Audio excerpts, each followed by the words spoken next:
On this week's episode of Ride the Lightning, the Tesla and EV podcast, I talked to a Robotaxi user who took lots of rides in phase one of Tesla's autonomous ride-hailing service in Austin. Plus, the first self-delivering Tesla has found its new owner. Tesla is currently testing a virtual queuing system for supercharging and more.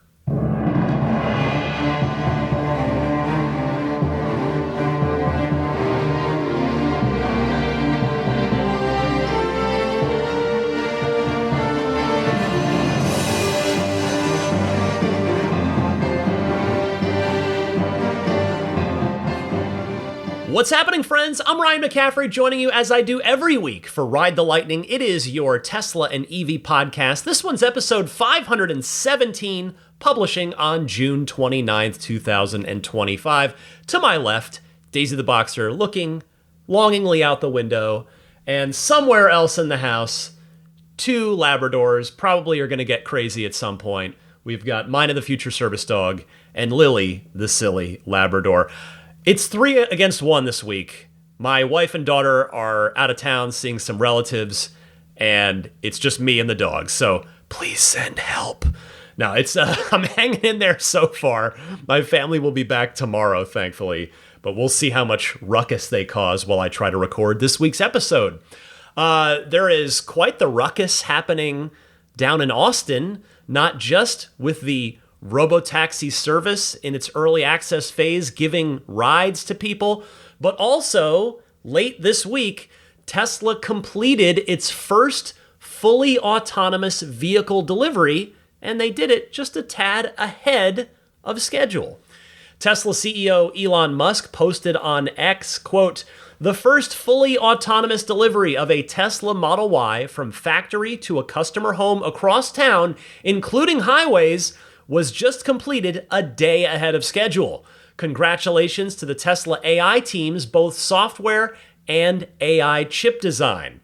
Then he added in a follow-up post, quote, "There were no people in the car at all and no remote operators in control at any point.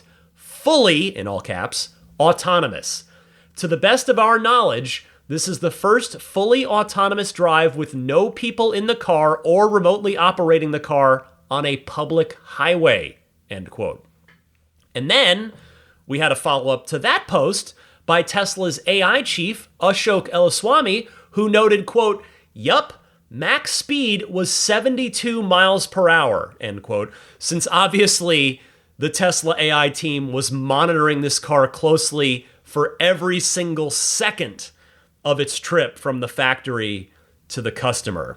Now, unfortunately, as of this recording, because this all happened today, in fact, this afternoon, as I'm recording, here it is 7:48 p.m. Pacific, we don't know exactly how far the trip was. Elon said across town, but no specific number as of yet.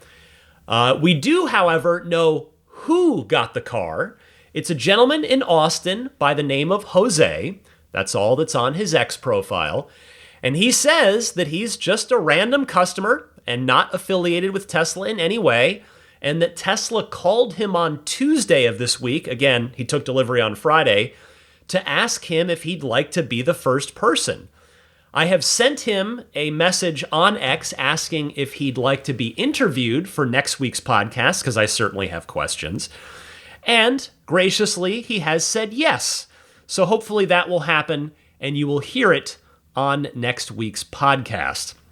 But this is really cool. What a week for Tesla, right? The Robotaxi early access first phase launched on Sunday, and then on Friday, the same week, 5 days later, Tesla fully autonomously delivers its first car ever.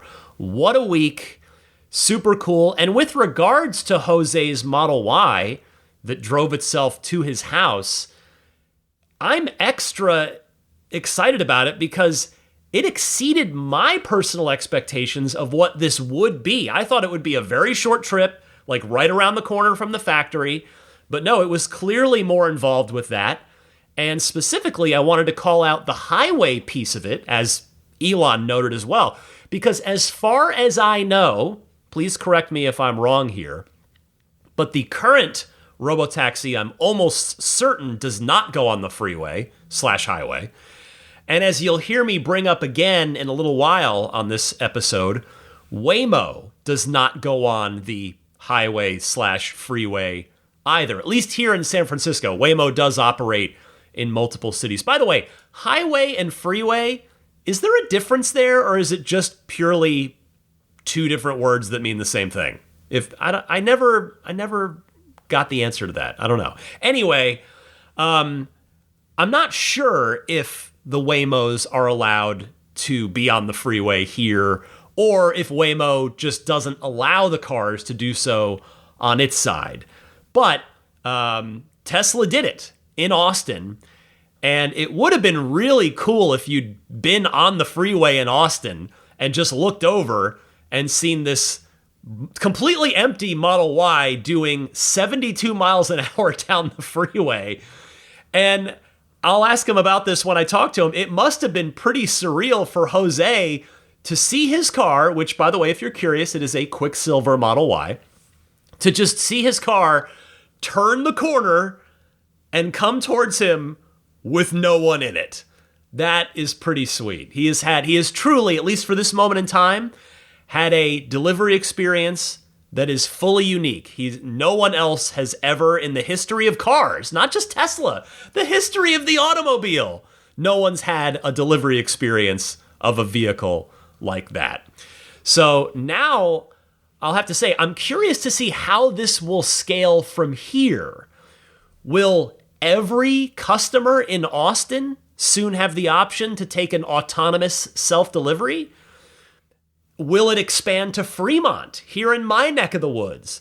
Now, I looked this up because I wanted to answer my own question, and it looks like the answer is maybe not for now, because when I was searching this, I found a page on the California DMV website that lists all of the cities here in the greater San Francisco Bay Area, or actually, I guess in California, I should just broaden that. All the cities in California, they just happen to all be Bay Area cities for the most part, that various autonomous driving companies are permitted to operate in. None of them, because it's not just Waymo. There were some others, Zoox and a few others that I personally hadn't heard of, but there's a few out there. None of them, and most notably Waymo, are in Fremont yet, which of course is where Tesla's California factory is, here in Fremont, over in the East Bay, the east side of the Bay Area. So this might then be an Austin exclusive thing, at least for the time being. Though, if I'm being honest, if this had been available to me in December when I took delivery of my new Model 3 Performance, I would have turned it down. And I know some of you might be like, you're crazy. It would have been so cool. I would have turned it down because you guys know me. I am way too picky about my cars, probably in an unhealthy way. I fully acknowledge that.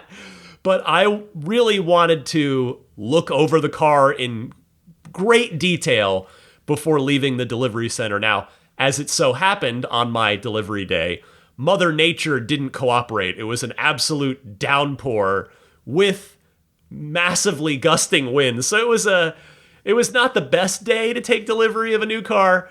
And I guess under those weather conditions, even if it had been available to me, or been available at Tesla, they would not have sent the car autonomously in that kind of weather. But setting all that aside, I imagine that a lot of regular, not crazy people, unlike me, who is crazy, would totally love to have their car deliver itself and just come right to their house. So we'll see how this evolves. It's going to be really cool. Also, really cool, as I mentioned a moment ago, was the launch of the Robotaxi service. Of course, I mentioned it on last week's episode that it was about to happen the day the episode published last week. It did happen, and a friend of mine who I've known for, most of the time I've been doing this podcast at this point. We met each other at a Tesla event many years ago now. Kim Java, her YouTube channel, It's Kim Java. She was one of the small handful of people invited to participate in the early access of the Robotaxi program in Austin. She does not live in Austin, but she did fly there and spend a couple days. So here is a conversation with her. It's 26 minutes long, nice little conversation that she and I had about her Robotaxi experience. Take a listen. Well, who better to talk about the Robotaxi launch than someone who has experienced Robotaxi in Austin? I want to welcome a longtime Tesla community friend of mine, Kim Java. Kim, good to see you. Good to see you. Thanks for having me. So Kim's channel, if you're not already subscribed to it, I do recommend it. She does a lot of great, not only Tesla coverage, but also just general EV coverage, covering a lot of different cars. It's Kim Java is the channel to find on YouTube. So Kim, I want to start with kind of how all this came about, because I think my guess is you were surprised to be invited to this, right? Because I don't think any of us really thought it was going to be anything with fanfare. Yeah, it was definitely a surprise. And I found out about 2 days before. And going into it, I kind of thought the event might get canceled because there was a lot of talk about regulations in Texas, changing with autonomous driving. So I kept thinking that it would get pushed back. I also was like, it's a Sunday. Tesla typically does events on Thursdays. So a lot of different things were making me think that it was going to get pushed back. And then you just never know in this world if you're going to be invited or not. True. Yeah, we've definitely both been through that, where it's like, oh, do I get to go to this one? Maybe not. I guess not. But yeah, turns out they invited, we don't know how many Austin Tesla owners, Tesla community members, but a number of, shall we say, notable influencers like yourself, Sawyer Merritt, who I've mentioned on the podcast in news stories a bunch of times, and kind of a handful of people got the invite. And from what I could see, pretty much everybody made the trip, which is really commendable, because it's making a last minute trip from where you live. You don't live in Austin, so you had to pay out of pocket, and you had to put your life on pause and jump on a plane and to go ride in some Robotaxis in Austin, Texas. You pay for all of that yourself, including the Robotaxi rides. And you just drop everything and go, which is kind of crazy when we have 3 kids. Right. So my husband ended up staying behind, and I had my friend Dan from What's Inside come with me. And he filmed some content too.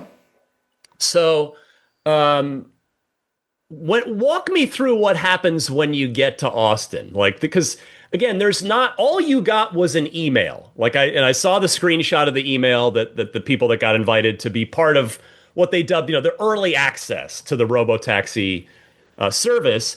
So you get the email, you make your plans to go. What happens when you get to Austin?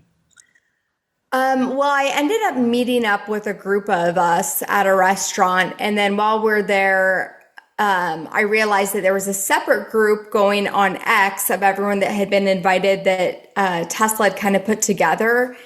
But I wasn't on that group yet because I was not following the person that started it. So then I had to kind of backtrack and make sure I was on that group, because they actually went around and called each one of us that night to just kind of prep us for, that we're going to be downloading an app. But again, we don't know where we're going to be downloading the app from. It could be from something from our Tesla account. It could be a link that she's giving us on X. It could be sent directly to our phones, to our email, all that kind of stuff. So it's still kind of crazy. And then it was initially supposed to start at, I believe it was 6 a.m. that morning. And then it got pushed back to noon, and then again till 2. So it kept kind of getting pushed back the next day. Yeah. So it finally goes up. You're able to get your first ride. Just give me your initial first impression of, you get into Model Y, and there's a random Tesla employee in the passenger seat. Of course, nobody in the driver's seat. But how was that first ride? What was it like? The first ride was actually really good. I got in, you confirm that you want to start it. First, before you do anything, you have to buckle your seatbelt, you press start ride.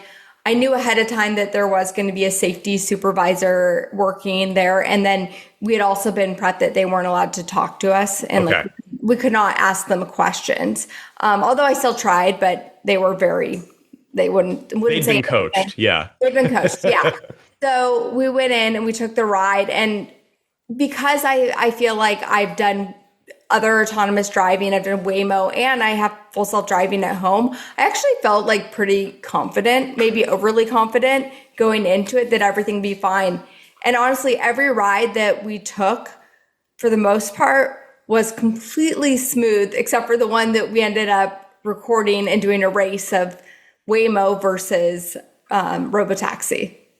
So I want to get to that, but to kind of back up for a second, because you hit on exactly a question I was going to ask you is, had you been in autonomous vehicles before? Yes, you've experienced Waymo. So, not that it's necessarily fair to compare what is a fully launched product with Waymo, granted it is geo-fenced, to an early access phase 1 Robotaxi rollout. But how would, just for those of us that have been in Waymo, I have, I know not everybody in my audience has, but how would you compare the Robotaxi drive, as it were, to a Waymo?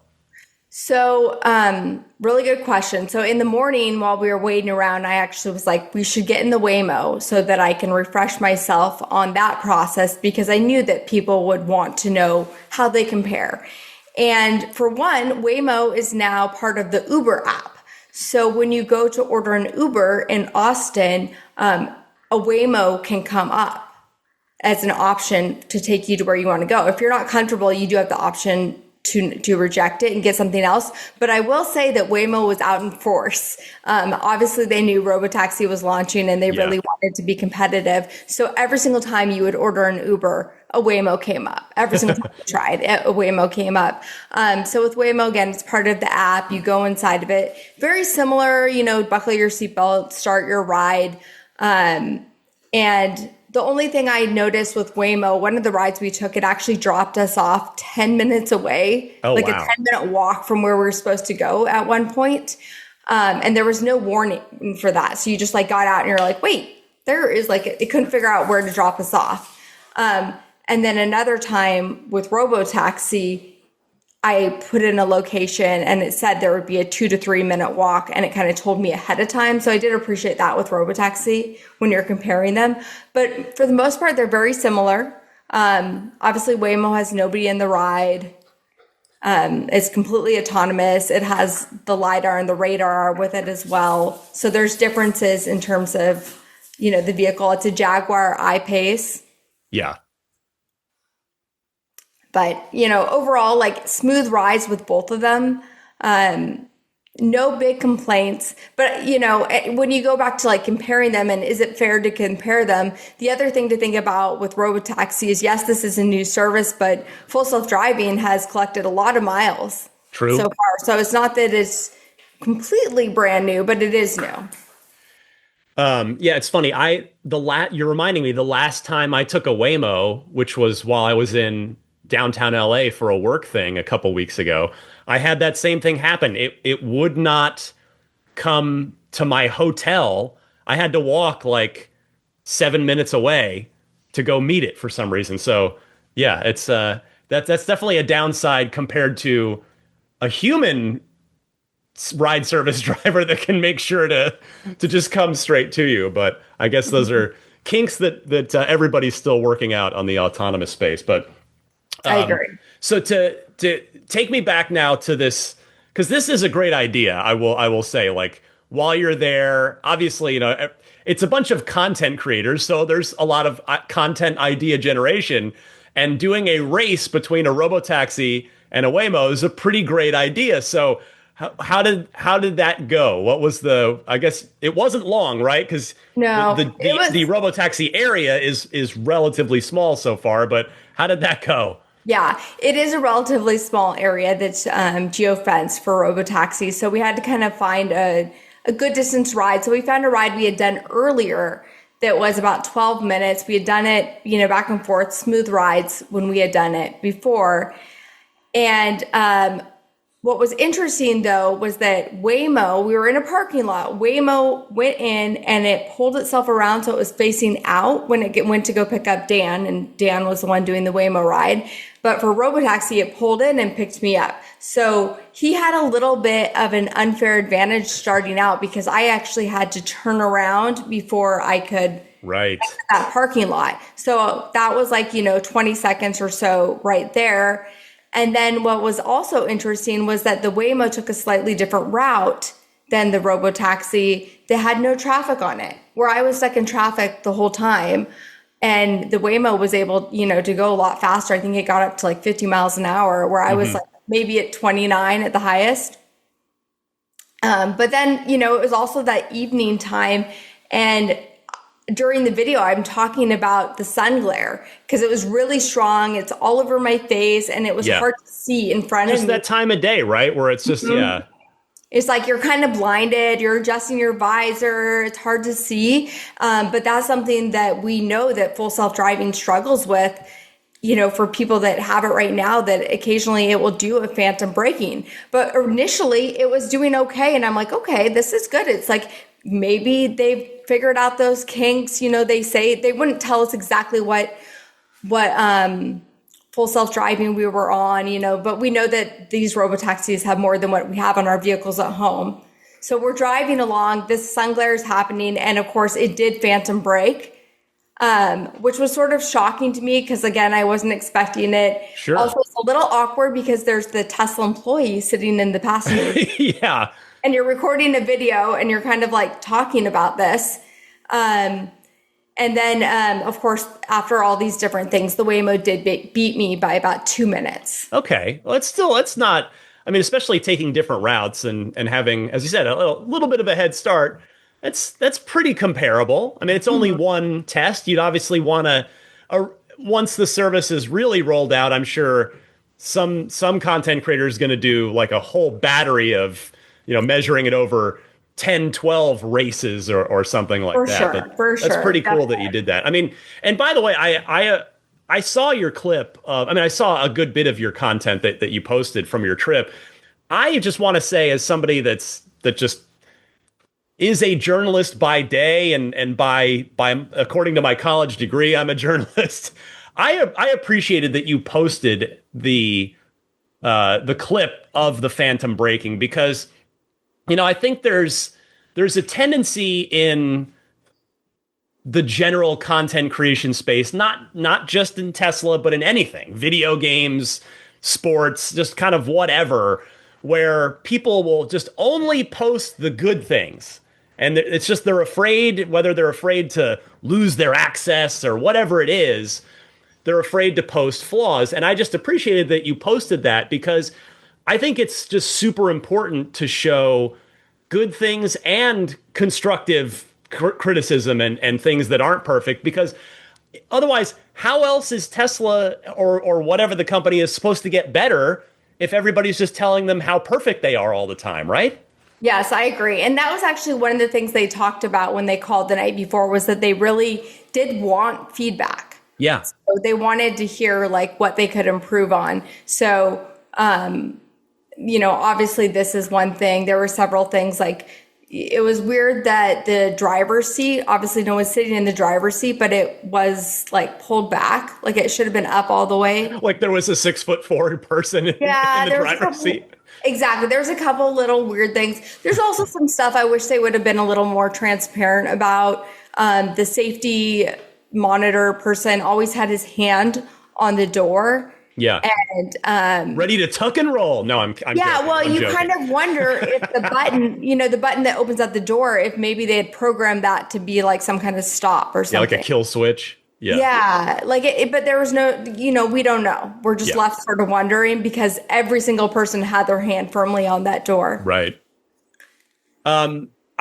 Slight aside here, but as of course the puppy, hey, Lily, no, you can't eat the door frame. Don't do that, pups. That is the last thing you're allowed to chew on. So back on track. No, I wanted to ask you, so you and your husband just recently got a launch series Model Y. And so I was just curious to ask you if it felt a little strange to you, driver or no driver, to be sitting in the back of the new Model Y, because you're probably used to being in the front seat. Yes, I will say, yeah, it's kind of funny. I was like, wow, I'm spending all this money to fly across country to sit in a car that I have in my driveway. But the Model Y is such a comfortable vehicle, and Yeah. I love it. That car is one of my favorite vehicles that they have built. I'm really happy with it. Now, when it comes to like the refresh they supposedly had for the Model X and S, I'm not as happy about that refresh. I feel like they should have done a lot more that I was Yeah. hoping. Well, yeah, your family, you're Model X owners, so you have Yeah. a front row seat to that. But And yeah, the new color is basically the color I had already wrapped my Model X in. So, yeah. yeah, that's yeah, we can talk about S and X later. Okay. For Robotaxi, no, I wanted to ask you about the app, the Robotaxi app. Obviously, that's a foundational part of the experience. If the app is annoying or the app is bad or slow, or the app is so critical to having a positive experience. And I think most Tesla owners would probably agree that the Tesla app is pretty darn good. Like, it's part of Tesla's great software package, the whole software ecosystem. So this is only 1.0, if that, maybe even like 0.9 of the Robotaxi app. It's only going to evolve. It's only going to get better alongside the service. But how did you find using the app? Do you have any good things, constructive feedback about it? Yeah, actually, the app was very easy to use. I really enjoyed it. I had no problems with it at all. It's similar to Uber or Lyft, where you just, put your location in, but it does have suggestions. So if you want, like a cafe or food or activities, it brings up some suggestions, which is nice when you're visiting a new area. I'm not familiar with Austin. And then it did take, when you would try to, get a ride, it took like 10 minutes. You'd have to wait sometimes, but that's only because they only had, I think, 11 going Right. at one time. So I didn't hold that against them, but the app itself was super easy to use. It does have like an area to put feedback in there right into the app built in. The rides were all $4.20, which was funny, but I kind of was like, why are they even charging us? This is ridiculous. But it's very seamless. So you enter, your account information that you have your Tesla profile set up with, and it charges you just like you would go to Supercharge, just automatic. Right. You don't have to think about it. And then it has like the joke, you could have the option to tip it. And if you put tip, it says just kidding. And it's kind of funny because obviously there's no one to tip. So I think, being Tesla, they always like to have these little Easter eggs and like put some humor in there. And they definitely put that into the app. But the app itself was great.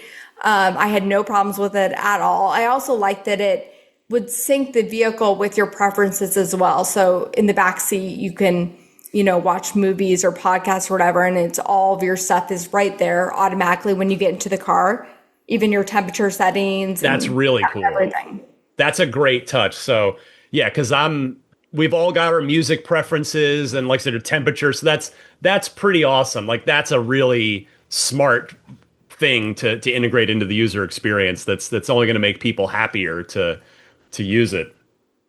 Did you see any curious onlookers, or did any passersby talk to you when you got out? Like, did you have any interactions with the people of Austin that aren't completely plugged into this stuff like you and I are? Yeah, actually, and Dan put that in his video. So if you go to What's Inside Family, he posted a video where we pulled up and there was a bus driver. And the bus driver rolled down his window and he said how he loved the Robotaxi and he was so excited to see it around. We did also go to a Tesla showroom and talk to the guys there, and they said they've been, they've had the app now for months and they've been testing it out, and they were excited that other people were going to get to try it out. But overall, the vibe in Austin was really good. People definitely noticed it. It looks like a regular Model Y though. It just has a decal that says Robotaxi on it. So it blends in, but then afterwards, I feel like everywhere I go now and I see a Model Y, I'm like, wait, is that a Robotaxi? But there was no like hate about Tesla or anything like that. Everyone seemed really positive. Well, a a Model Y driving around Austin with nobody in the driver's seat at this moment in time is a little weird, but it's on brand because the sort of unofficial motto that I've heard every time I've ever gone to Austin is keep Austin weird, right? So it's Tesla's doing their part to keep Austin weird. I did sort of want Optimus to be the safety supervisor, though. I was a little disappointed that he wasn't in that seat, but I'll take a human. Maybe in a future iteration of the Robotaxi program. I guess the last thing I would have ask you here is, what feedback have you either already given to Tesla, either directly or through the app, or just would you give them now, like based on? Oh, and I guess as a quick preface to that, how many rides did you take while you were in Austin? I should have really just counted. I would say probably around 10, 12, somewhere around there. I was there for 2 days, and so we just took as many as we could. But again, we didn't get started until 2 p.m.-ish. Right, on the first day. So on the first day, but we did take, rides throughout the day into the evening. And then we woke up the next morning and took a couple more rides. And then we actually saw a Model Y being tested with LiDAR on top of it, which was sort of interesting. So I don't know. We see that here in the Bay Area every now and again. Obviously, we have a lot of Tesla engineers in my neck of the woods, and the best community guess is that Tesla is basically validating their results against LiDAR to see if it matches up, right? So could be what that was there, but yeah. So what's your feedback for Tesla at this, after this initial very, very early access stage? I think we need to figure out the phantom braking and make sure that's not a thing, because, if you want people that are not Tesla owners, have not been in a vehicle that drives itself, to be able to be confident going into an autonomous driving vehicle, experiencing phantom braking could be pretty scary. Yeah. It did definitely jolt me quite a bit. All my stuff that was on the seat next to me went on the ground, flew on the ground. So for a lot of people, that could be really scary. But overall, it did well. I will say I saw a cat cross right in front of us, and the car slowed down for the cat. Wow. And saw that, and that's a small animal. So I was impressed with that, because you see these videos too on TikTok or whatever, where they see kids crossing in front and the car doesn't stop for the kid. It's a fake little mock kid. Oh gosh, and, yeah. But I'm it stopped for a cat, so I think it would stop for anything. Yeah. It's interesting. That's one thing it needs to get solved. Definitely the seat for the driver, the driverless driver, should be all the way up. I honestly don't think that they should charge for these rides in the beginning, because they're still asking feedback. It just kind of seems silly to try. It's $4.20. It's not very much money, but at the same time, why? You already spent hundreds of dollars, if not more, to go there. Yeah, if you're part of an early access team, why are you asking us to pay for that? And the interesting thing is too, when you compare Tesla as a car company, or obviously they're more than just a car company, to other car companies, most of the time, the car companies, if you go to review their car, they don't pay you, but they will pay for your flight to go out and see their company. Yeah, Tesla it's always doesn't do anything at that. I guess in Tesla's defense, them charging for $4.20 for every ride, it does allow them to say, hey, we didn't pay anything for these people to come and be a part of this, so that, meaning your feedback is all genuine. It's not like you're, it's not like you're sort of influenced by a free trip or free rides or anything. So I guess I could see that in their defense from that perspective. Yeah, I guess if you look at it like that, that could be one thing. The app was good. I did feel like perhaps some of the locations may have been pre-programmed, because at one point when we were looking at locations where to take the Waymo and the Robotaxi, Dan had pulled up a different Starbucks that I couldn't get to populate in the Robotaxi app. So I don't know if there were certain places that maybe that they knew were the vehicle had trouble getting to that maybe they had excluded. I'm not sure. Again, there's still a little bit of unknowns because you kind of speculate things, but I'm not sure. I would have also really liked to be able to try getting onto a highway or freeway with it, but we were not given the chance to be able to do that. But overall, the experience was really good. I felt really safe in there. I felt like it was, again, I think Elon had tweeted that they were being overly cautious about Robotaxi, and they really were. But I also think that's a really good way to go about it. Absolutely. Because if there was anything that happened, the amount of press Tesla's already has like a target on its back, and people love, True.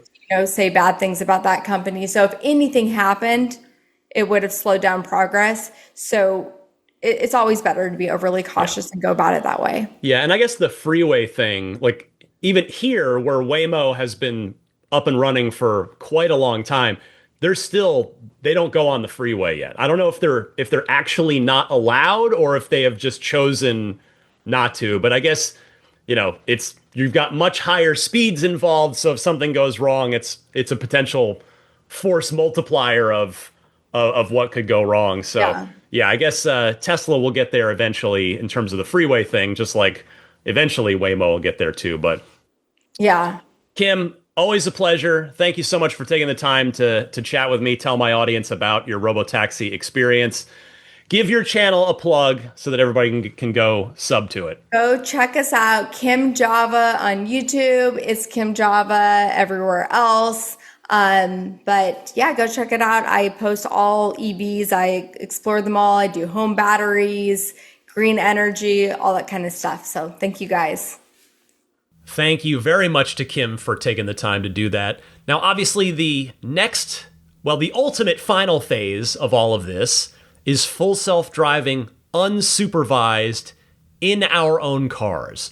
So I decided to make that the subject of this week's Patreon poll. Now, I have a Patreon for this podcast that I'll tell you more about later, but the poll question that goes up every week, you don't have to be giving me a dime, you don't have to be supporting me, it's just free to the public. I just want you to swing on by, vote in the Patreon poll every week, and the website to go to do that is patreon.com/Tesla podcast. The new poll question typically goes up on Tuesday evenings. So this week's question: whenever FSD unsupervised arrives, will you purchase FSD for your Tesla? Got a ton of votes on this one. Very grateful to everybody that took the time to do that, pardon me. And it turns out, well, you're all like me. You're already hardcore. 54% of you said, I already have purchased FSD. I would be in that group as well. So after that group, 14% said, maybe, I'm taking a wait-and-see approach. 13% said, I do the monthly FSD subscription and will likely stick with that, / I would subscribe monthly for FSD unsupervised. Then 10% said, yes, doing other things while the car drives / sending it to pick up family members makes it worth the purchase for me. And 9% voted no, I'm not interested in purchasing FSD. So kind of a bunch of you already have it, and then the rest of you were all pretty evenly split on those different poll choices. So again, thank you all very much for taking the time to vote in this week's Patreon poll. And speaking of my Patreon, those of you who are very generously supporting my efforts here week in and week out on Ride the Lightning with a Patreon pledge at that most popular tier, which is the $10 per month tier. I hope all of you enjoyed this week's Lightning Round mini episode. So if you're at that most popular tier, which I call the ludicrous tier, I name all my pledge tiers after speed modes on our Teslas. I hope all of you at that ludicrous tier enjoyed this week's Lightning Round. I do an extra little just evergreen mini episode each and every week on Patreon. This one was about predicting the next-gen Tesla Roadster's specs. And you'll not be surprised that I had a lot of thoughts and went on for 22 minutes on that, because when it comes to the Roadster, I can talk pretty much endlessly. But I think I had some interesting or at least thought-provoking points. So if you're already with me on Patreon, check that out. If you're not already supporting me on Patreon and you're interested in doing so, you can visit my Patreon page, which again is found at patreon.com/Tesla Podcast, and you'll see all the different support tiers there. You can choose whichever one works for you. Now, the cool thing is all the bonuses and perks that are at each tier, they stack. So if you go to the $10 tier, which gets you those lightning round mini episodes every week, including, by the way, all 140 something of the ones that I've already done, you'll not only get all of those, but you'll also get the perk at the base level $5 a month tier, which is early access to each week's episode, and it's an ad-free episode as well. I should remind you, too, somebody joined on the free trial this week, and it reminded me, oh, yeah, I haven't mentioned that there's a free trial. So specifically for that most popular $10 per month tier, there's a 7-day free trial option if you'd like to just try Patreon, see what you think, see if you want to continue to support me. So you can do all of that, again, at patreon.com/Tesla Podcast. I would be humbled and grateful if you did consider a pledge. If you want to do an annual pledge instead of the usual month-to-month, there is a 10% thank you discount for that. So if you just want to do one pledge to support me for a year, there's a 10% discount on that. So check that out. And again, I'm very grateful for your consideration on that because this podcast is free, but as you all know, and I have the receipts to prove it, I am here every single week for almost the last 10 years now. We're just over 1 month away, like a month and a week or so away from the actual 10-year anniversary of this podcast. Cool stuff. Also cool is your chance to win an EV of your dreams. The 11th annual Tesla raffle from Chesed Chicago is here. You've all helped raise a lot of money for this great cause the past couple years, and here's your chance to do it again and hopefully win the EV of your dreams in the process. There have already been 10 winners. This year, it could truly be your turn. You can choose from a Cybertruck, a Rivian R1S, a Lucid Air, a new Model Y, or take 50 grand in cash. Your pick from the exclusive raffle prize lineup that includes, by the way, way more EVs than the several that I just mentioned a moment ago. And whether you buy one ticket or 100, it is a win-win because you get a shot at an amazing prize. Plus, your ticket helps Chesed Chicago support families in crisis through over 80 life-saving programs, from food and furniture to job placement and more. Only 9,999 tickets will be sold, and if you buy 2 or more tickets before July 10th, which, by the way, you can use the discount code, the promo code that I'm about to give you on 2 tickets. So if you buy 2 or more tickets before July 10th, you'll also be entered to win a bottle of Tesla tequila valued at $1,600, no strings attached. So if that is of interest, go to ccraffle.com right now and use the promo code RTL to get $25 off of 2 tickets or $500 off of 15 tickets. That's ccraffle.com, promo code RTL. It's your chance to win big, give bigger, and maybe become the next winner of a luxury EV. Truly, thank you all for entering this to help out such a great cause. Also, by the way, speaking of anniversaries, I was mentioning the actual 10-year anniversary of this podcast coming up.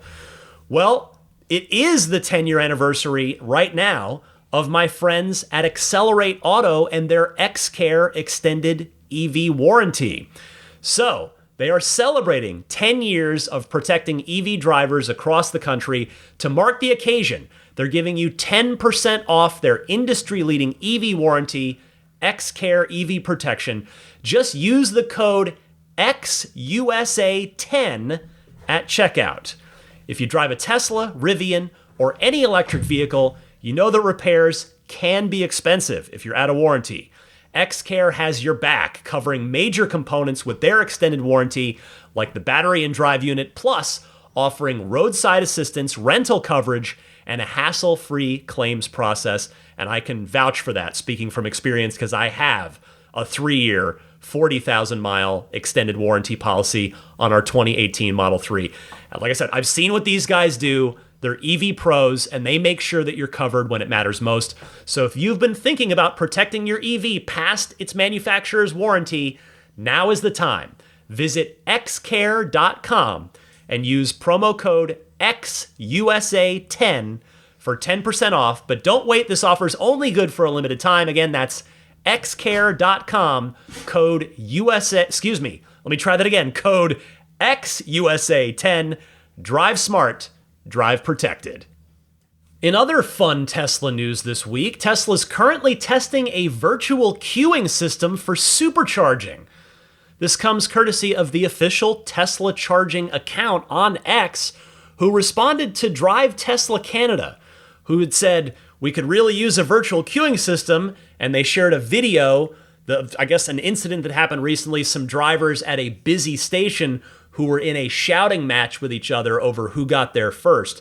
So the charging team responded to this post saying, quote, virtual queuing pilots starting in Q2 at select sites. The goal is a net customer experience improvement for the 1% of cases of a wait time. Wider rollout this year if feedback is positive. We also continue to expand the network 20% plus year over year, closely tracking site level demand, end quote. And then Max de Zeger from the Tesla charging team on his personal account, if that name sounds familiar, it's because Max is arguably the most public facing of the Tesla charging team. I've cited him here before. He posts a lot on X about what the Tesla charging team is doing. He posted a picture of a crowd of Teslas all around, very chaotically, like not in any sort of line order, around a full and what appears to be private Tesla company supercharging station with 8 stalls, all 8 stalls full. And his post said, quote, pressure testing virtual queuing with the awesome Tesla charging teams, including for corner cases and bad actors. Public pilots next. If we get this right, it will be a big improvement for those rare cases with a wait, end quote. So thank you, Max, and thank you, Tesla charging team. I absolutely love that they are taking time and resources to address this. Because even if, as they note, that situations like these ugly ones, these potentially ugly ones, are only about 1% of the supercharging scenarios, as Tesla continues to scale up and continues to grow, that's still a lot of situations. Even if it's only 1% of them, it's still a big number that can lead to a frustrating ownership experience, or worse, like the Drive Tesla Canada video that they posted, a, shall we call it, regretful encounter with someone else waiting to use the supercharger. So I am curious how this will work. I tweeted that very thing at Max in response to his post. He did not respond, but what I posted was, will line cutters have their charging temporarily disabled? In other words, if they pull into a spot, pull into a stall, and it's not their turn, are they going to be not able to charge? And then will they be assessed idle fees if they don't move out of that spot within, say, 5 minutes at the most, if they try to block the spot like a child throwing a tantrum? Those are the first two solutions that came to mind in the event of bad actors, as Max noted. But here's the thing. The Tesla charging folks are much smarter than me. So if there's a better solution than that, I am sure that they will find it. And in fact, as I was making my notes for this week's episode, as I thought about it a bit more, I thought of what might be a, shall we call it, less combative version of what I just suggested.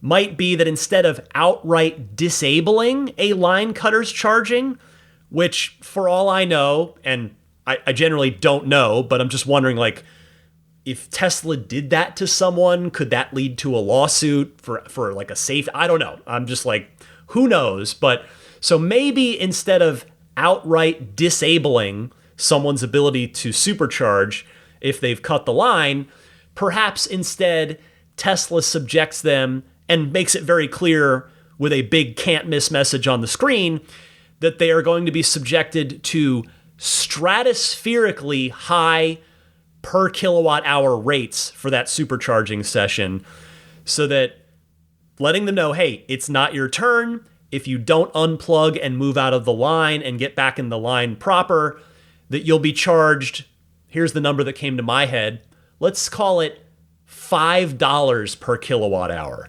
to just make it like absurdly expensive. That way, if someone really, really wants to be a bad Tesla community member, they can, and they can still charge, and then they can get out of there, but it will seriously cost them in a literal money way for their behavior. So I don't pretend that that's the best solution. Again, the Tesla charging team is full of people way smarter than me. If anybody else out there has better ideas on how that might or maybe how that should work, feel free to email me, teslapodcast@gmail.com, or call in, and I'll give you the call-in instructions in just a little while here after the news segment. Continuing on with the news this week, though, our final story for the week is another interesting one. Tesla continues to stay busy. They've announced a new extended warranty option. It's a subscription, a month-to-month subscription option. And this comes straight from Tesla's website, where they post the Extended Service Agreement, or ESA. The ESA subscription is a flexible and affordable option that provides additional coverage after your basic vehicle limited warranty expires, with no long-term commitment required. What is covered? The monthly ESA subscription covers the repair or replacement necessary to correct the mechanical breakdown or inability to perform the function or functions for which it was designed of most parts manufactured or supplied by Tesla during the coverage period under normal use. Coverage is based upon the purchased agreement option and takes effect on the date that your original new vehicle basic limited warranty expires. The ESA subscription also covers Tesla Roadside Assistance, which provides you with immediate roadside services 24/7, 365 days a year. If you're curious about eligibility for this, here's what Tesla says, again, right from their own website.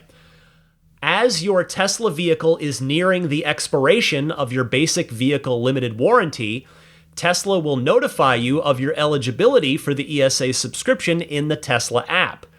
Duration-wise, if you're curious about, well, okay, how long is this coverage? Tesla says, the Tesla Extended Service Agreement subscription provides additional coverage of up to 4 years or 50,000 miles, whichever comes first, for a monthly subscription fee once your original basic vehicle limited warranty expires. Your next question, well, what's the price? Here you go. For the Model 3, the monthly fee is $50 with a $100 per visit deductible. For the Model Y, your monthly fee is $60 with the same $100 per deductible visit. Model S, $125 per month with the same $100 per visit deductible. The Model X, $150 per month with a $100 per visit deductible. And if you're curious about Cybertruck, Tesla does say that Cybertruck's going to be added to this program, quote, in the near future. Now, there's also a massive FAQ on the Tesla website covering a ton more stuff, way more than I can go over here. If you'd like to take a look, you can go to tesla.com/support/extended-service-agreement. Now, obviously, as you all just heard like 10 minutes ago or less, you all know by now that I'm a fan of, and my friends at Accelerate Auto X-Care Warranty sponsor this podcast every week. And I am not just they're not just a sponsor. I also am a customer of theirs. So they have the same deductible that Tesla does, $100. But the biggest difference, as I've mentioned many times in these promo reads over the years, and that remains the case even with this monthly option, is that with XCare, you can customize it to your liking. So the Tesla subscription just doubles the factory warranty on a month-to-month payment basis. So it's just up to 4 more years or 50,000 miles, whichever comes first. And then you can't keep paying per month and keep the coverage going.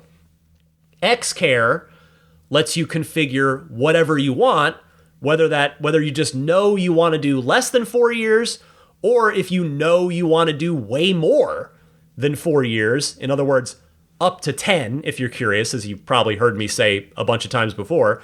Plus, Tesla does not cover the high voltage battery or drive unit. You can get that coverage with XCare, coverage of the most expensive component of the car. So in short, I'm not trying to tear down Tesla's option at all. Not trying to say that at all. It is nice to have more options, and it's definitely nice that Tesla's offering this month-to-month option. On a Model Y, which statistically is what most of you have, you're looking at $720 per year or $2,880 for the full 4 years. All I would say is take a look at XCare if you're considering it, but the month-to-month option that you can cancel at any time is definitely nice for sure. So I'm glad Tesla has stepped up their game to have a more compelling option. I mean, the thing that they were offering before, well, for a while, as you remember, they weren't offering anything. There was no extended warranty option from Tesla. Then they were doing that 2-year, 25,000 mile, take it or leave it, but you got to activate it before your manufacturer's warranty expires.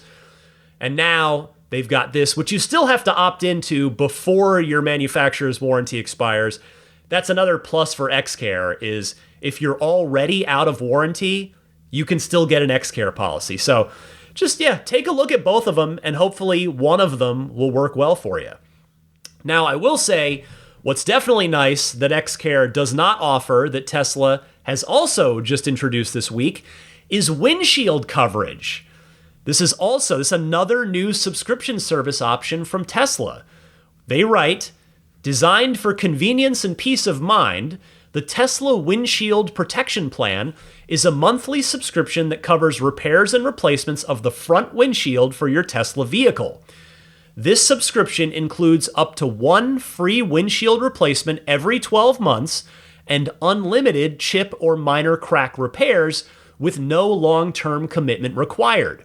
While helping to minimize out-of-pocket costs and insurance claims, the Windshield Protection Plan ensures that any repair or replacement of your vehicle's front windshield is done correctly with consideration for the vehicle's advanced safety features and camera systems. So, your next question, of course, is how much is it? It is $12 per month for the Model 3 or the Model Y, with, again, no long-term commitment required, which works out, of course, to $144 per year. Model S is $15 per month, or $180 per year. Model X is $23 per month, or $276 per year, no doubt because of the X's much larger and super awesome Big Sky windshield that extends over the heads of the front row passengers. It is not currently available on the Cybertruck, which I think is notable, not only because it's the only Tesla not currently covered by this, but the Cybertruck has what I believe is the largest windshield. Actually, I think it's the largest piece of glass in the entire automotive industry, which means that if Tesla ever does add the Cybertruck to this program, you can bet that it's going to cost more than the $23 per month that the Model X windshield coverage costs. And once again, there is more in the FAQ than I have time and room to go over here.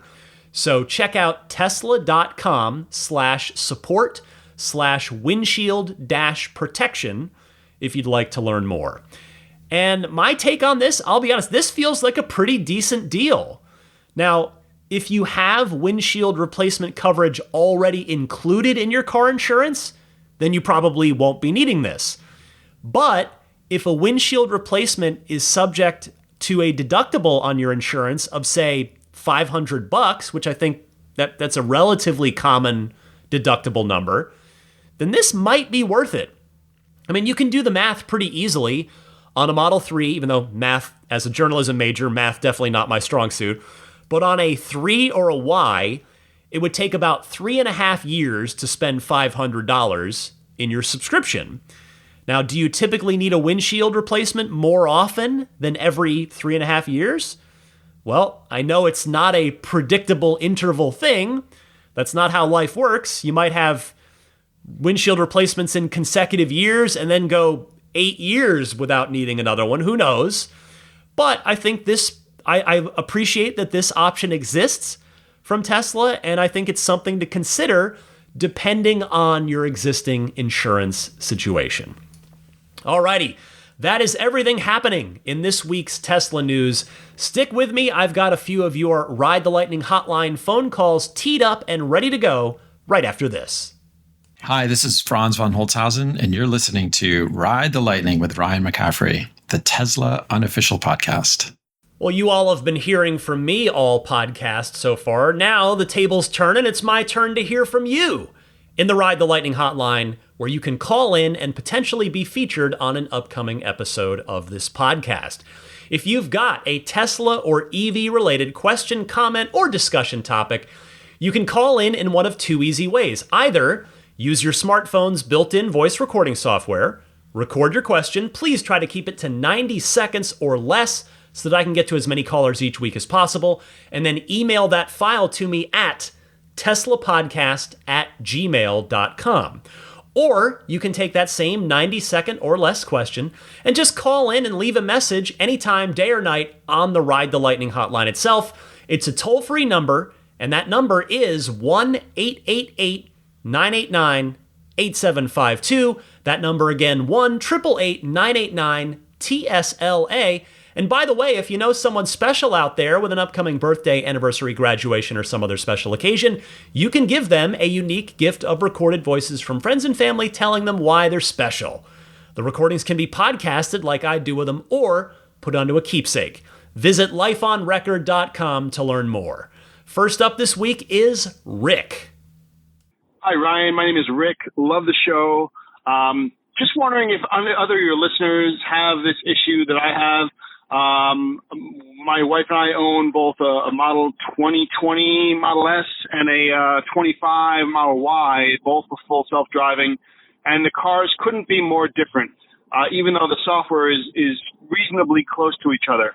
But in the last 6 months or maybe a little longer, the 2020 S has what I would call started surging on the highways especially, where it will either pulse, increasing pulses for the speed or decreasing pulses. So you can actually feel yourself moving in the seat. And when you look at the energy meter, you can see the energy meter either climbing up and down, up and down, up and down, or down and up, down and up, down and up, down and up. And her car is smooth as silk. The Model Y doesn't do anything like that, and it can drive from endpoint to endpoint unaided almost all the time.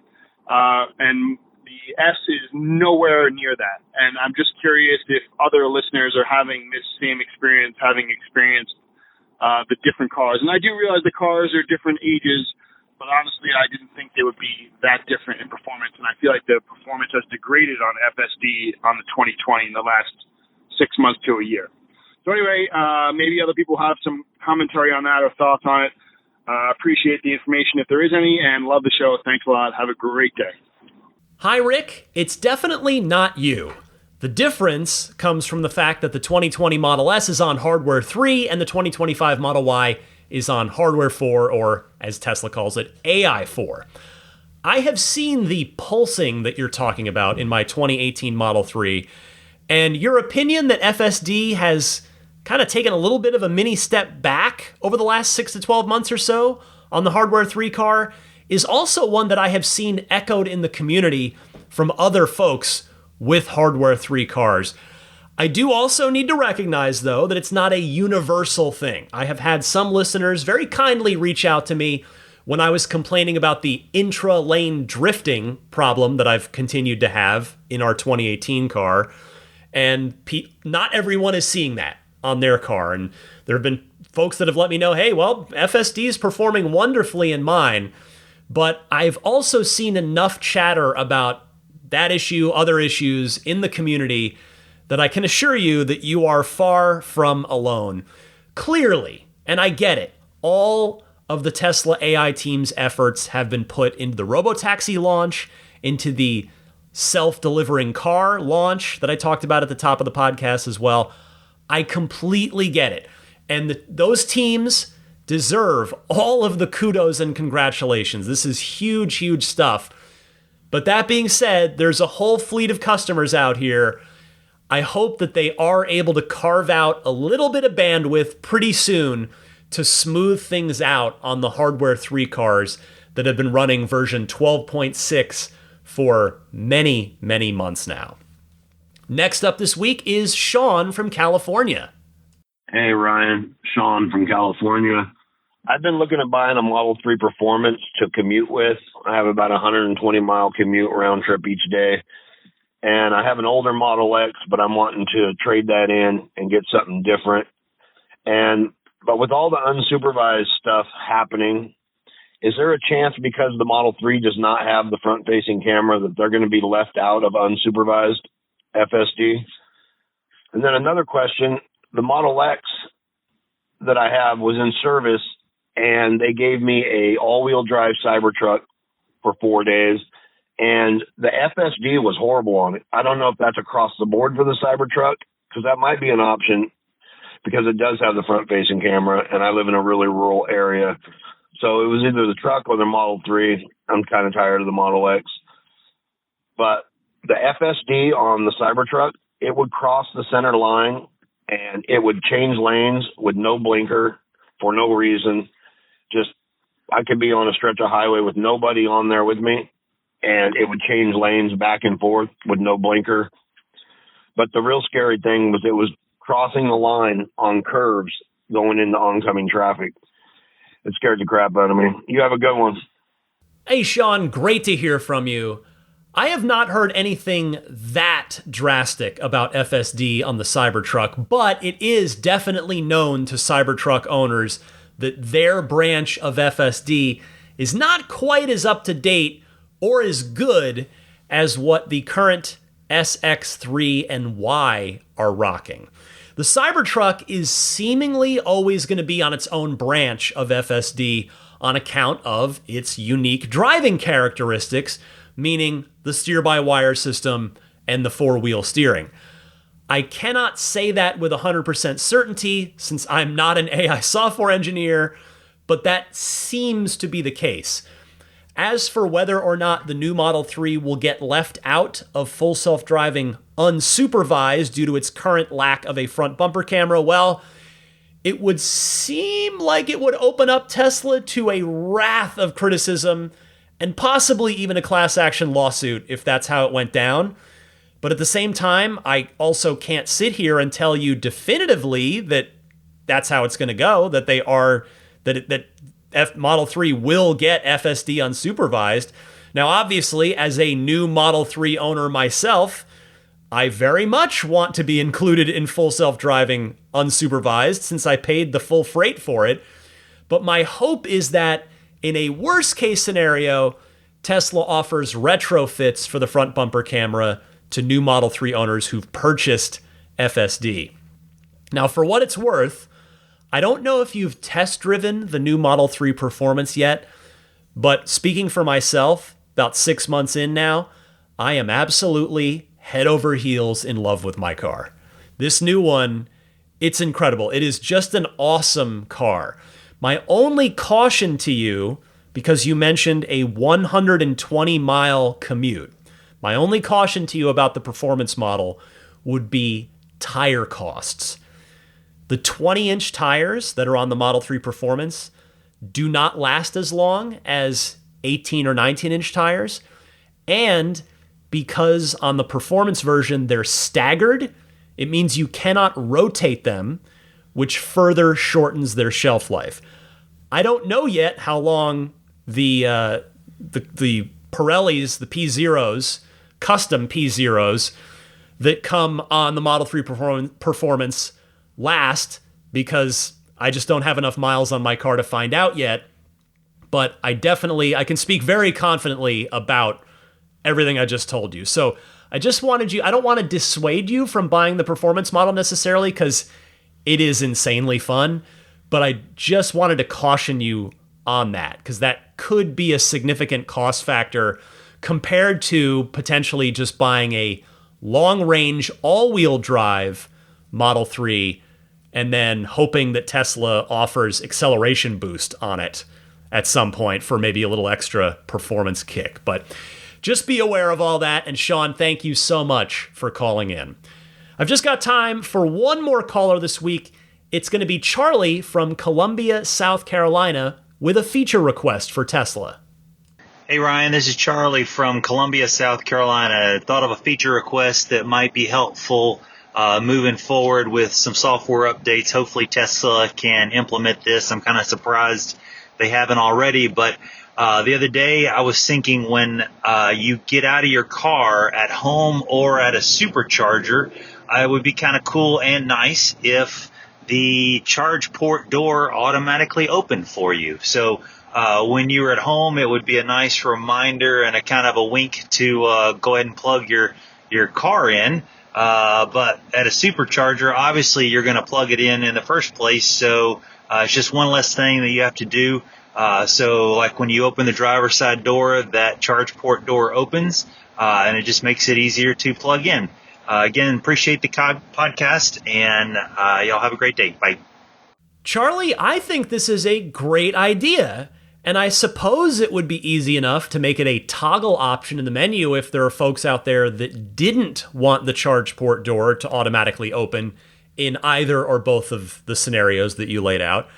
I have to agree with you that your idea is so good. I'm surprised that Tesla hasn't already done this, especially at superchargers, where if you're pulling into a supercharger, there's a 99% chance that you're plugging in the car if you pull up to one. So, hey, Tesla, if anybody out there is listening, listen to Charlie. That is an excellent feature idea.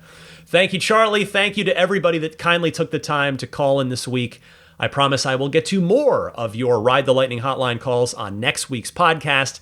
If you'd like to call in, you can, again, call in using one of the two methods that I mentioned at the top of this segment, so refer back to that. Now, as for what's going on with me and my car, which I've nicknamed the Soul of Adventure, riffing off of our 2018, which was the Spirit of Adventure, after my favorite Pixar movie, Up, I wanted to give an entertainment recommendation for the latest Pixar film, Elio. Unfortunately, it completely bombed at the box office. It was like Pixar's worst performing opening weekend ever. But I personally thought it was their best movie in a while, at least since Soul, for my personal tastes. I would say it's not their funniest film, nor is it their most emotional film, but I think it's a really well-told story with a good message, and I thought it was well-paced. I think it was only like a 90-minute movie, which these days is rare, even for kids' movies, with seemingly, every movie now feels like it's a bare minimum of 2 hours. Now, of course, if you factor in all the ads before the movie even starts, which don't get me started on that, that's a whole other topic. I need to start showing. There were 30 minutes of ads before Elio. I hadn't been to the theater in a while. Like, I realized, I haven't been to the theater in a year since I went and saw Deadpool and Wolverine in the theater. Because things come to streaming so quickly, and the movies are getting more expensive. So it's like, I just haven't, it takes, I guess my threshold for going to the theater is a little higher. Now, that said, there are actually several things that I want to see in the theater this summer. Already took my daughter to Elio. I bought IMAX tickets to Superman because I really want that to be good. I hope it is. I very much want to see Fantastic Four because that one just gives me... it gives me like Phase 1 MCU vibes. Just it seems like this looks like it could be really good. I hope it is. And Jurassic Park Rebirth, which I have trashed that franchise a lot because the first film is perfect. The first movie is a 10 out of 10. No notes. This is a all-time classic film. But every single one since then, and there have been 5 more, about to be the sixth sequel. All 5 of the other ones have gone from being okay, which I would say Jurassic World 1, okay, even 3 was okay, to like downright embarrassingly bad, which anyway, I'll have to start a separate podcast for that, but my entertainment recommendation this week is Elio, the new Pixar movie, which I quite liked, and my daughter liked too. What's going on with me and my car? I wanted to say thank you to a number of you that wrote in or called in about the scheduled charging problem that I was having that I talked about in this segment last week.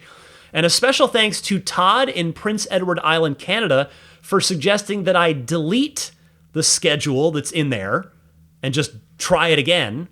I did that in both the car and the app, and knock on wood, it's seeming like it's working so far. Now, that being said, because I'm the only one in my house this week, I've actually barely driven the car. I've only taken it out once or twice, so I'm not quite ready to call it completely solved yet. It sounds like it is solved for Todd, so I'm hoping it's solved for me. And if anybody else out there is having this issue, give that a try. Just delete the schedule and then put it in there again and see if that helps. And I wonder, like, I heard from somebody else about this. I wonder if it was getting reset after software updates, meaning anytime there's been a software update and then I plug in, the schedule's been erased and the car just starts to charge as soon as it's plugged in. I heard from 1 or 2 other folks that were wondering about that because they were experiencing it as well. But for the moment, granted, I haven't had a software update this week, but for the moment, it's working. Thank you, Todd. Thank you to the other folks that wrote in or called in about my scheduled charging issue. How about a pro tip of the week? Morgan in Ireland has got you covered this week. Hi Ryan, Morgan here from County Kildare in Ireland. Hopefully with a pro tip which people might find useful. This has just recently dropped in one of the software updates. Basically, if you need to release your cable and lock your charge port, you can now pull and hold the handle of the rear left-hand door, i.e. the one beside the charge port, for 3 seconds, and that releases the cable, which is very, very useful. Thanks, bye. Thank you, Morgan. Yes, this is a good one that I forgot to bring up on the podcast when it got added, which was not too long ago. It was a pretty recent thing. This is useful as both a convenience and perhaps even as a safety issue, heaven forbid. So, Morgan, I appreciate you calling in with this one. This absolutely counts as a pro tip. And I can always use more pro tips to share with the audience to further my own Tesla and EV knowledge. So if you've got a Tesla or EV pro tip that you'd like to share with me and your fellow Tesla and EV owners and enthusiasts, please do send it my way. And how do you do that? Well, you just call in as if you were calling in to the regular Ride the Lightning hotline using one of the 2 call-in methods that I mentioned a little while ago. Before I scoot out of here, I want to mention some friends of Ride the Lightning that can hopefully be of use to you.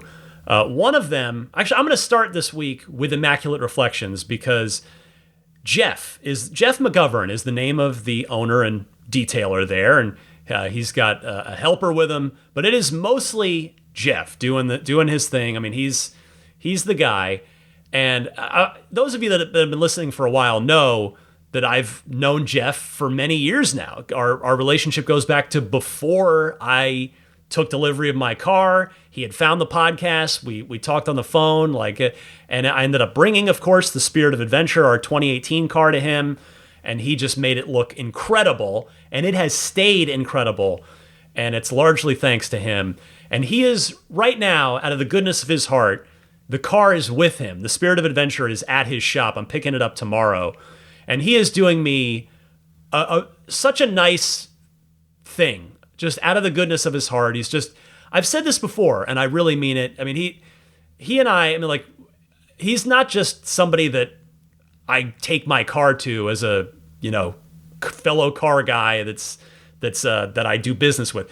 He's a friend too. He's a great human being, and he also happens to be an insanely talented detailer.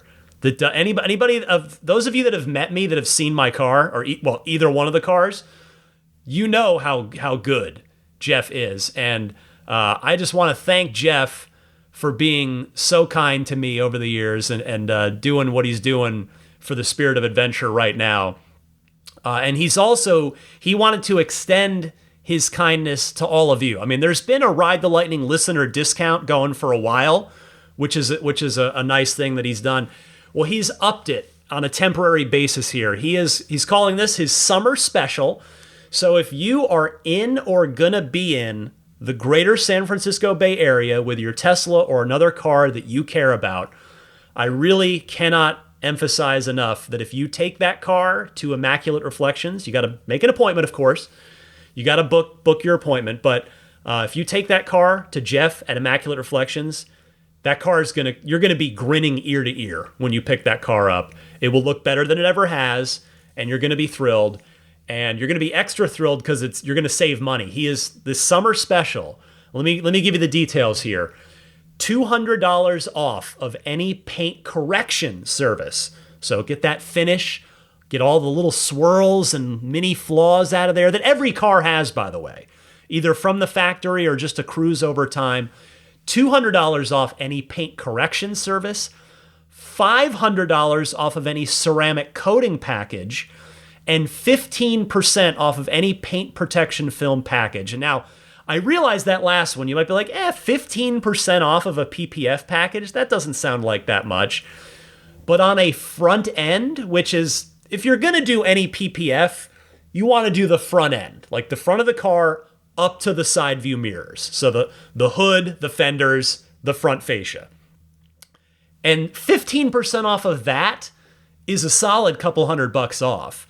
And if you go full body paint protection film like I did on both cars, the 15% suddenly is over $1,000 of savings. So thank you very much to Jeff for offering these generous discounts to my audience. Find out more on his website, which is irdetailing.com. You'll see a contact form there. Just reach out, let him know what you're interested in, what you want to do. Be sure to mention that you're a Ride the Lightning listener and that you'd like to take advantage of the summer special discount. And Jeff will work that out with you and you'll be good to go. So you can check out his website, irdetailing.com. You can also see examples of his work, not just there, but also on Yelp or Instagram. On Yelp, he's at yelp.com/Immaculate Reflections. And on Instagram, his handle there, his username is Immaculate_Reflections. Meanwhile, AbstractOcean.com. They have so many great aftermarket parts and accessories for all the Teslas and Rivians, too, the R1S and the R1T.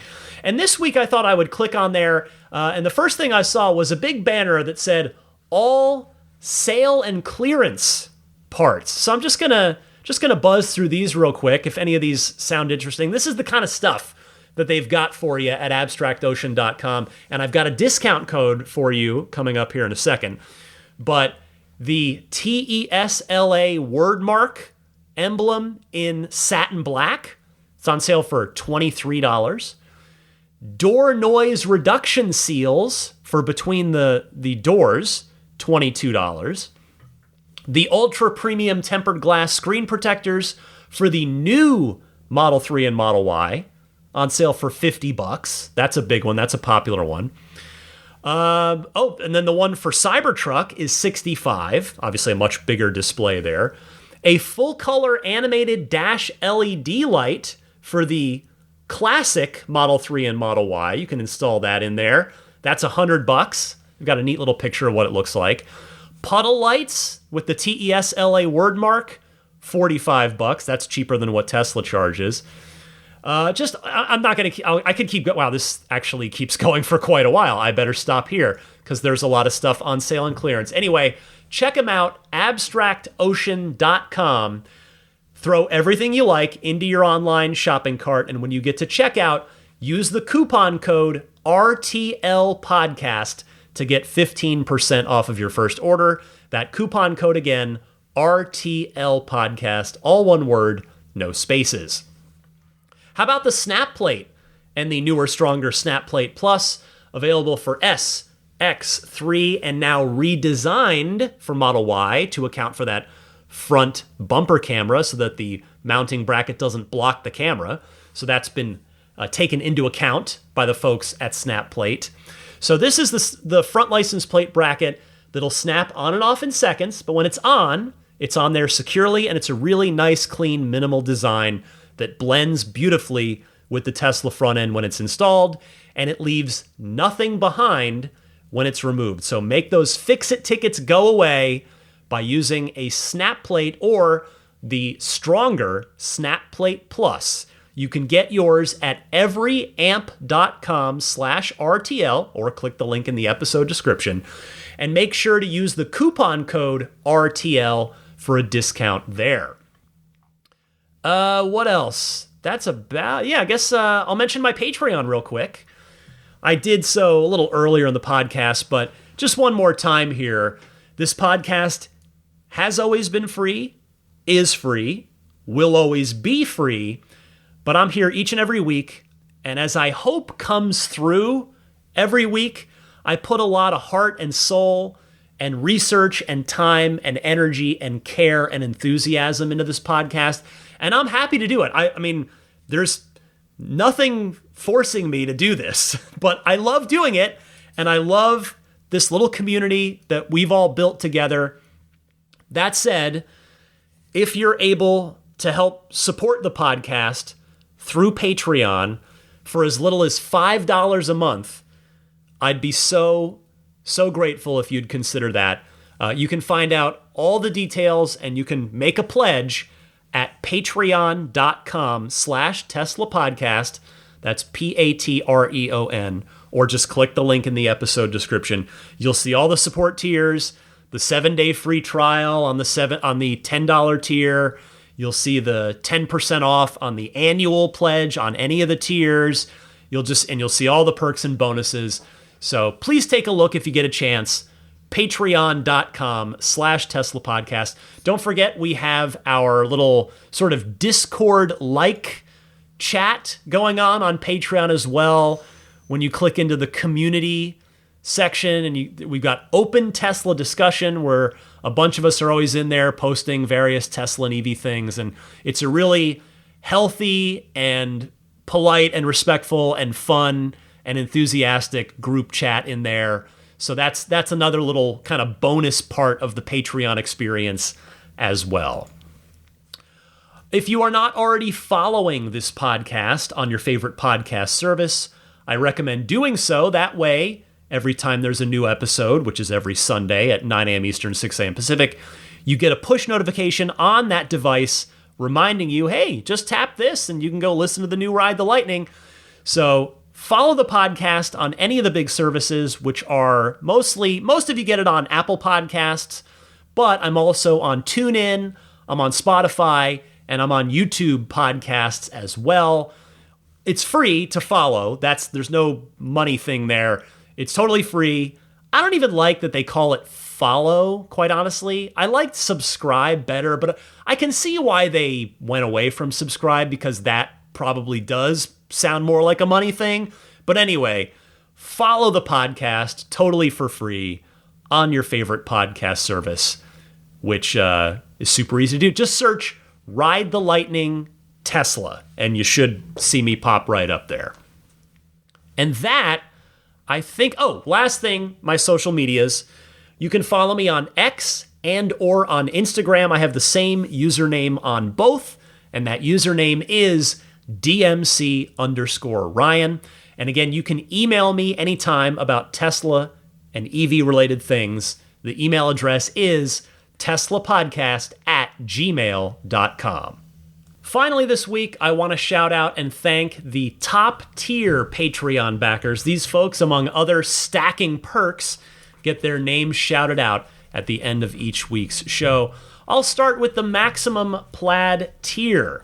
They are Jonathan Wales, Cameron Clark, Daniel Grummer, Seth Capello, Nick and Tony, the Galpin family, Ryan from New York City, Darren Nickel, Kaz Barnes, Patrick Wisniewski, Gil Cabrera, Todd Badger, Joe Edgel, Kevin Yank, the Tesla Owners Club of San Joaquin Valley, Will Stedman, Justin Perez, Jeremy Harris, Chris Beach, Tom Mills, Corey O'Donnell, Aaron, John Cody, Joel Sapp, Paul Casarino, Chris Osborne, KB, Adam Lavoie, Jason Chalukas, Travis Krenzel, Bruce Otterstein, Tom Behan, Josh Pennington, John from Cream Ridge, New Jersey, Dustin Hart, Derek Finley, Charles Clement, Damon Klein, Jeff Brown, Jerry Slinger, Clayton Goodfellow, Kenneth Corbett, Brian Bertoglio, Kim Bay, Troy Sievers, and Nick Jacoby. Next up, the Roadster in Space tier backers. These folks are super generous, and as part of that, they get a one-on-one hangout with me each month if they elect to choose it, as several of them often do, and it's always fun. We always have a good time chatting. I chatted with Lawton from Chicago this past week, and the hour always flies by. So thank you to Lawton, as well as Pete White, Lyle Austin, Steve Radspinner, Fernando Cordero, Sean Neidig, Neil Weaver, Jackson Wallace, Rolf and Jennifer Evers, Howard Anthony Smith, Victoria Iacovetto, Tesla Hitchhiker 42, Carol Weston, Robert from near Philly, American Home Contractors, Doug Carey, Michael Gallo, and Tony Figueroa. And as Lily the Silly Labrador, did you manage to turn that on? There's like an electronic ball that like kind of like spins itself, and how did you turn that on? How did you do that? I guess your tooth hit just the right spot, because that's going to be a distract. Let's see if I can get through the last couple minutes of this. I will thank now the grandfathered in Plaid level supporters who continue to support me at what is technically a discontinued tier, but these folks continue to kindly, very generously pledge and support me at that tier, so they continue to get all the perks and bonuses that they should get, which does include a shout out at the end of each week's show. So a big thanks to George Cassiopo, Logan Willis, Peter Chalet, Eric Randolph, Dory and Steve Guberman, the Tesla Owners Club of Taiwan, Ron Lee, Charlie Gillespie, Jeff Angwin, Chase Cabanillas, the Lydia family, Aaron Altschul, Jared Brown, Jerome Strack, Jamie Dalton, Mike and Barbara from Louisville, Matt Nixon, the Tesla Owners Club of Wisconsin, Ish, not Elon Musk, Peter, and the Bear Boys of Colorado.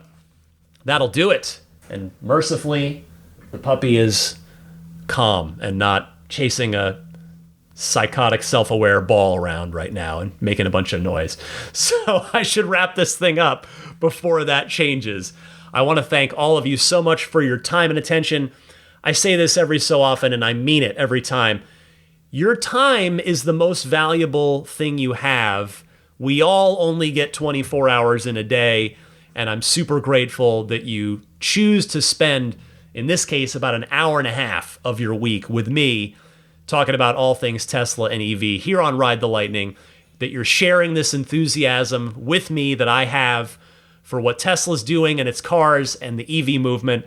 So thank you all so much. Huge thanks to all of you on Patreon as well, at all of the Patreon tiers.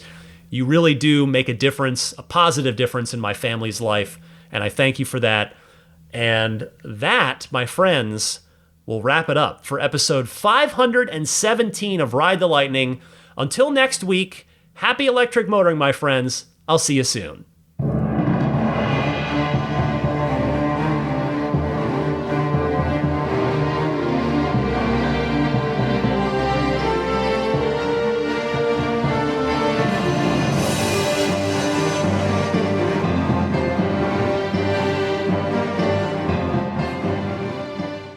Elon Musk, people don't like Elon Musk. The guy founded PayPal and Tesla, and people are like, yeah, but he's a troll and a bad dad. I'm like, so was mine. He did nothing to fight climate change. Also, have you been in a Tesla? Have you been in a Tesla? My buddy let me drive his Tesla. I laughed out loud at how fast it went. Been clinically depressed my entire life, on dozens of medications, in a Tesla for 13 seconds, cured forever. I mean, I think a Tesla is the most fun thing you could possibly buy ever. That's what it's meant to be. Our goal is to make it's not exactly a car. It's actually a thing to maximize enjoyment. It's maximum fun.